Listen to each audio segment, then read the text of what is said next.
Welcome to the introductory video for processor-based functional test for DDR, or PFTDDR for short. This short video will cover the DDR calibration or tuning on the Zedboard and follow up with DDR testing after applying the tuning results. What is PFTDDR?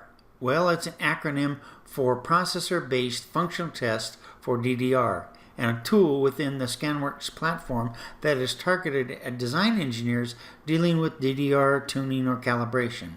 The IP within the tool provides an algorithmic approach to change the right leveling and delay compensation values to optimize the DDR settings. It is also used by test engineers needing fast, reliable, and comprehensive memory tests. Both engineering disciplines can use these tools.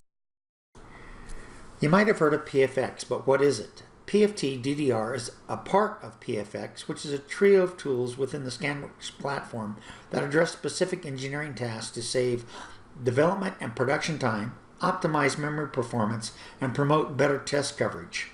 These tools provide target resident agents to shorten the time frame between the prototype and production when using ARM-based SoCs from Xilinx or NXP.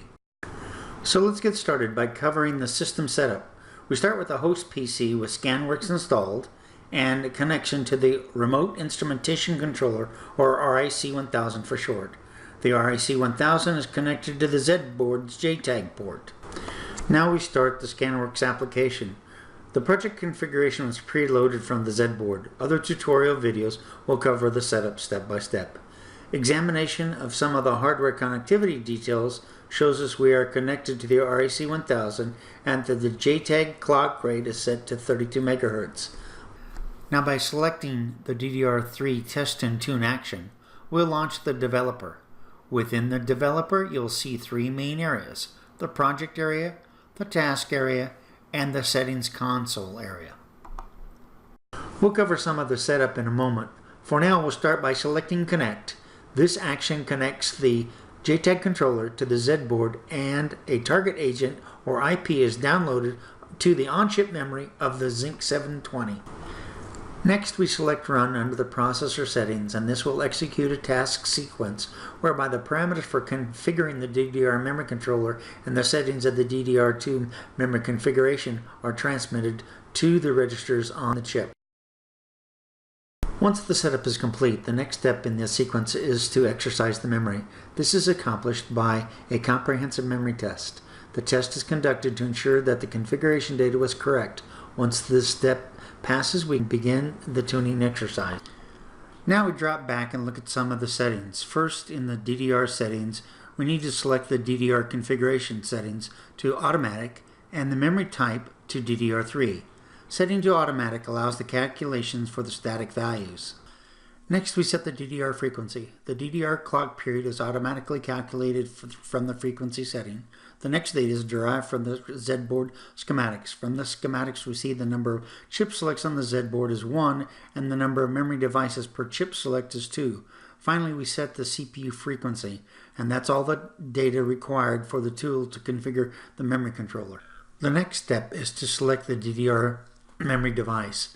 For the Zedboard, in this demonstration, the part is a Micron DDR3 device. The part is imported from the library. That was the final step. Now to get back to the tuning. The tuning will take somewhere between 15 and 17 minutes once the run is selected. Don't worry, the video doesn't capture all the training output.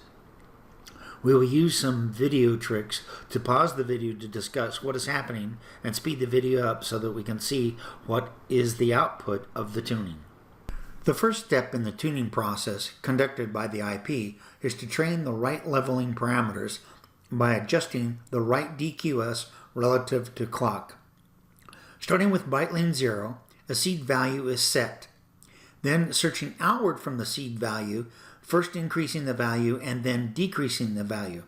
At each value change, a stress test is performed, a memory cell test and a memory bus noise test. Each result is logged. The process then is repeated for the other byte lane. The DDR5 training will display memory test errors during the training process. These memory test errors are expected when specific PHY parameters are set outside the operating range for the target.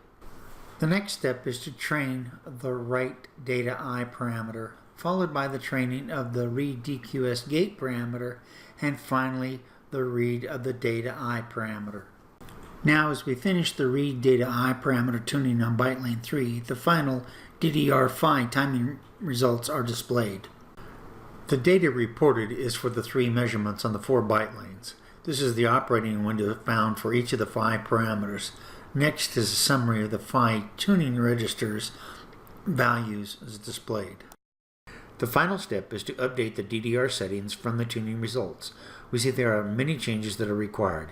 You should consider testing at least 5 boards, recording the training results for each, and then evaluate the center to establish the best settings for production. With the tuning or calibration process complete, we have one more action, and that's to verify the changes made during the tuning. This is accomplished by performing a comprehensive memory test. So let's recap. Processor-based functional test, or PFTDDR, has 2 components, tune and test. We started by initializing the DDR controller in memory to ensure it was operational.